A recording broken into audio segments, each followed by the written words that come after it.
and now the person is gone. Now, that kind of loss, the feeling of loss after the other person is gone, can... może poczekajmy, bo jak będziesz światło włączał, to powinno... Nie, to jest tak? Okej.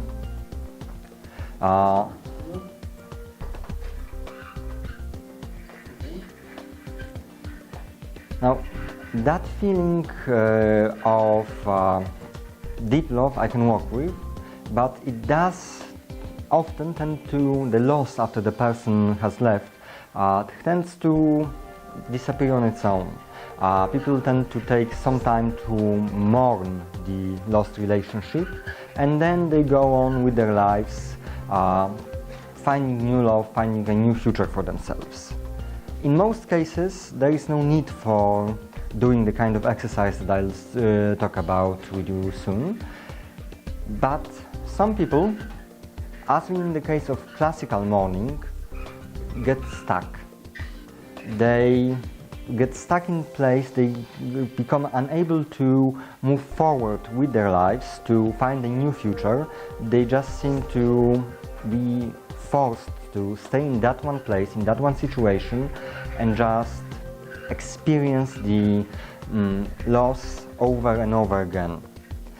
So if the person doesn't seem to be able to move forward after a month or so, it's a bit of an arbitrary date, but I needed to put some date on it. So I usually give the people, the person who has lost their loved one, who has lost their love, about a month to go over it. And if the loss, the feeling of loss doesn't seem to go down, if they still feel that I'm heartbroken, my love has left me, they found someone else, I feel betrayed, I feel lost, I have no future in front of me, then and only then will I accept to work with them. Because some time of mourning is natural and it's actually quite healthy. We wouldn't want ourselves to be joyous at our loved one's funeral, so why would we want to be joyous when they leave us for someone else?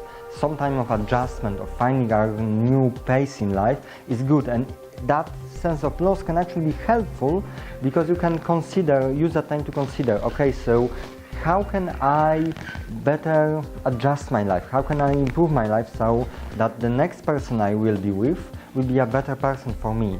How can I do that?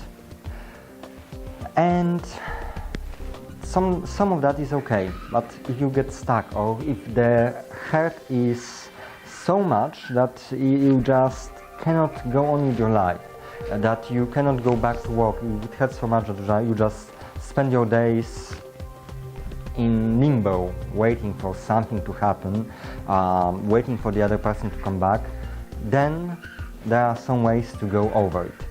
And the first way that I'd like to talk about is a technique I tend to use with clients who have had their hearts broken or who have had the person they love tell them that I'm sorry, I'm not interested with you.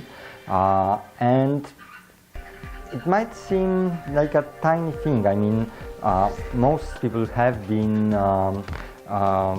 told that someone is not interested with them. But for some people this can actually be like 5 or 10 years of hoping that the other person will finally see the light and believe in them and want to be with them. So in some cases it can really be quite a long time to adjust to this. And how can you make that time shorter? How can you let yourself get over the lost love or the person who doesn't want you? Well, the first thing to do is to find 3 things that for you personally really didn't work with that person. Now, these don't have to be things that objectively are bad with the person. The thing about them is they need to be things that you yourself dislike. So you can say that other people wouldn't really consider that as a bad thing, but for me that person was a bit too talkative. That's enough. Or other people would actually consider that person's friendliness to be okay, but for me it made me jealous. So these can be things that could even objectively be positive traits,